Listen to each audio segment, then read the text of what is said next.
ಸಂಧಾನದ ಅಂಚಿನಲ್ಲಿ ಮುರಿದು ಬಿದ್ದ ಮಾತುಕತೆ. ಅಮೆರಿಕ ವಿರುದ್ಧ ಇರಾನ್ ಗಂಭೀರ ಆರೋಪ.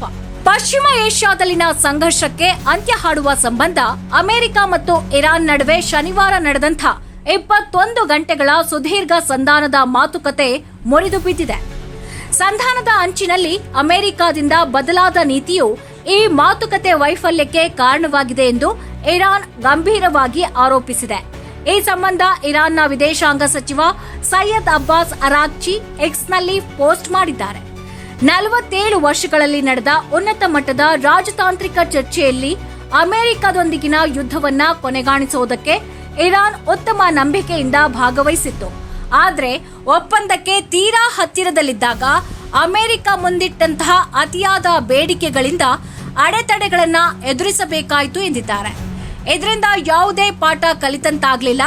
ಒಳ್ಳೆತನವು ಒಳ್ಳೆತನವನ್ನೇ ತರುತ್ತೆ, ಹಗೆತನವು ಹಗೆತನವನ್ನೇ ತರುತ್ತದೆ ಎಂದು ಉಲ್ಲೇಖಿಸಿದ್ದಾರೆ.